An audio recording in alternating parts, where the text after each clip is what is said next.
Assalamualaikum warahmatullahi wabarakatuh. Perkenalkan, saya Rega Pradita, salah satu tutor PKBM Tarbiyatul Ummah, mata pelajaran Geografi. Selamat datang di kelas Geografi. Kali ini kita akan membahas tentang modul 1 unit 3, yaitu mengenai menjelajah ruang. Kita akan mempelajari tentang pengetahuan dasar pemetaan. Pemetaan merupakan kebutuhan mutlak bagi orang-orang yang sering berpergian. Bahkan pada undangan pernikahan pun sekarang sudah umum diberikan peta lokasi. Namun tentunya pemetaan zaman dulu bila kita bandingkan dengan peta zaman sekarang itu sudah sangat jauh berbeda. Baik dari bentuk, rupa, warna maupun cara pembuatannya. Nah, sekarang kita masuk dulu untuk memahami perbedaan peta dan lain segala macam. Kita akan bahas pengertian peta terlebih dahulu. Peta merupakan gambaran permukaan bumi yang lebih terperinci dan diperkecil menurut ukuran geometris pada suatu bidang datar sebagaimana penampakannya di atas. Nah, peta itu sebenarnya dari bahasa Yunani, ya. Kata mapa itu dari dalam bahasa Yunani berarti taplak meja. Karena kala itu peta digambarkan pada kain yang menyerupai taplak meja. Nah, berdasarkan asal kata mapa tersebut, peta dapat diartikan sebagai lembaran yang berisi tentang gambar sebagian atau seluruh permukaan bumi. Kita masuk ke unsur-unsur yang terdapat dalam peta.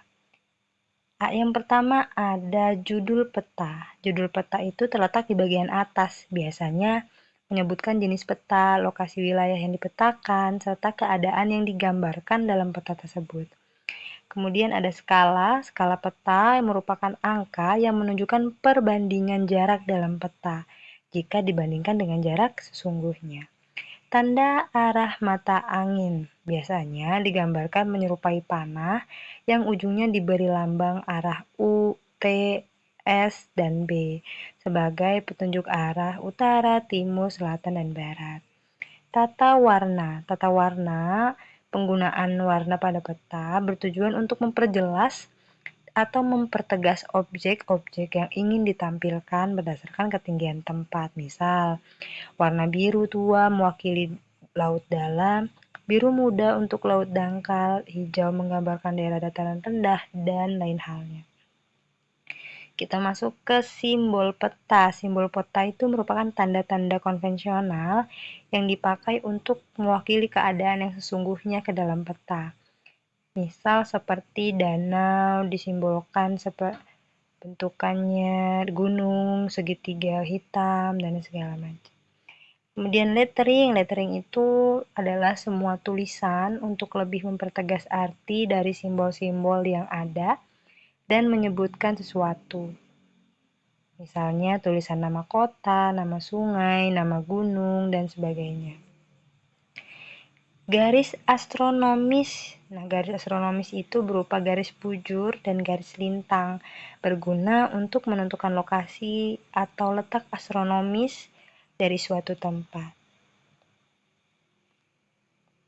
Jenis-jenis peta. Kita masuk dari jenis-jenis peta. Tentunya kita sudah pernah melihat beberapa jenis peta ya. Nah, yang pertama itu berdasarkan skala. Peta dibedakan menjadi 4. Ada peta teknik, peta berskala besar, peta berskala medium, dan peta berskala kecil. Itu tergantung skalanya. Yang kedua berdasarkan keadaan objek, yaitu peta dinamik adalah peta yang menggambarkan keadaan yang berubah-ubah setiap saat, misalnya peta urbanisasi. Kemudian peta stasioner, yaitu peta yang menggambarkan keadaan wilayah yang tetap dalam waktu lama, misal peta wilayah, peta geologi, peta dunia. Berdasarkan fungsinya atau kepentingannya, itu dibedakan sebagai peta geografi, topografi, peta geologi, peta lalu lintas, peta kebudayaan dan sejarah, peta lokasi dan persebaran flora fauna, serta peta cuaca dan iklim. Kita masuk ke fungsi peta. Pasti banyak sekali fungsi dari peta tersebut, tapi kita akan gambarkan beberapa saja. Yang pertama, fungsi pada peta itu menunjukkan lokasi pada permukaan bumi.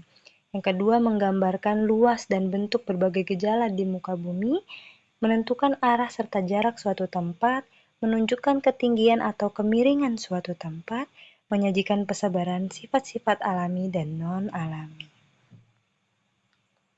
Kita masuk ke citra penginderaan jauh. Apa sih itu citra penginderaan jauh? Pernahkah kalian menggunakan Maps di handphone kalian atau smartphone kalian? Itu merupakan salah satu citra penginderaan jauh. Nah, ini kita masuk ke pengertian penginderaan jauh. Penginderaan jauh merupakan ilmu, seni, teknik dalam usaha mengetahui benda dan gejala dengan cara menganalisis objek dan arah tanpa adanya kontak langsung dengan benda, maupun gejala dan objek yang kita kaji. Jenis-jenis penginderaan jauh ada citra satelit, yaitu pemetaan modern karena sistem pemetaannya sudah menggunakan peralatan canggih, yaitu satelit sebagai alat pemotret bumi. Yang kedua ada foto udara. Pemetaan melalui foto udara berbeda dengan pemetaan citra satelit. Kalau citra satelit menggunakan gambar yang dihasilkan oleh rekaman satelit, sedangkan foto udara menggunakan gambar dari foto yang diambil dengan menggunakan pesawat terbang maupun balon udara.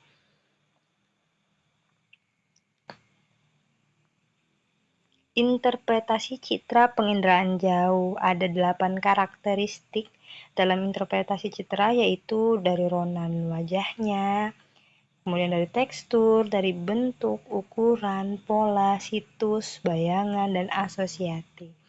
Ini semua adalah ke-8 karakteristik dalam interpretasi citra. Keunggulan hasil citra penginderaan jauh sama, ada 8 juga, baik diukur dari segi jumlah maupun segi frekuensinya. Penggunaan penginderaan jauh menunjukkan adanya peningkatan yang sangat pesat.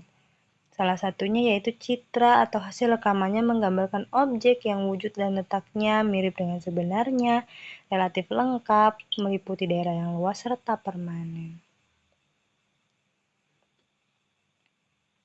Manfaat penginderaan jauh dari citra satelit dan foto udara. Yang pertama, kita akan bahas dalam bidang geologi. Dalam pakar geologi, khususnya yang berkaitan dengan penanggulangan bencana alam, ini memerlukan informasi dari teknologi untuk mengetahui atau memperkirakan potensi dan melokalisasi daerah rawan bencana. Kemudian pemanfaatan penginderaan jauh dalam industri migas. Industri minyak dan gas bumi atau migas merupakan salah satu sektor yang banyak memanfaatkan teknologi penginderaan jauh, yaitu mulai dari tahap eksplorasi, produksi, sampai pada tahap distribusi. Pemanfaatan yang ketiga yaitu dalam perencanaan kota. Dalam merencanakan kota diperlukan data yang terinci dan mutakhir. Nah, penginderaan jauh sebagai salah satu pilihannya karena dengan teknologi ini kota dapat direkam secara cepat. Data yang diperoleh juga menggambarkan wujud dan letak yang mendekati wujud dan letak bumi yang sebenarnya.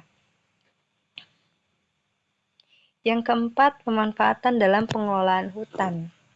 Hampir semua ahli kehutanan mengakui bahwa penginderaan jauh itu adalah sumber data yang efektif di bidang kehutanan. Karena kita bisa mengetahui permasalahan yang terjadi di hutan, misal kebakaran hutan. Nah, jika adanya citra satelit ini, maka kita bisa mengetahui titik panas sumber kebakaran hutan itu sejak awal, sehingga penanganannya lebih cepat. Yang kelima, ada pemanfaatan penginderaan jauh dalam survei arkeologi. Ketidakjelasan lokasi dan data letak benda-benda peninggalan sejarah mendorong para arkeolog untuk memanfaatkan teknologi penginderaan jauh. Dengan teknologi ini, kegiatan survei arkeologi akan lebih cermat dan lebih mudah. Yang terakhir, kegiatan militer dalam pemanfaatan penginderaan jauh, kedikjaan suatu negara dalam bidang militer saat ini tidak lagi ditentukan oleh lengkap tidaknya persenjataan tempur, melainkan juga ditentukan oleh ada tidaknya data citra satelit tentang persenjataan militer. Terima kasih. Ada pertanyaan? Assalamualaikum warahmatullahi wabarakatuh.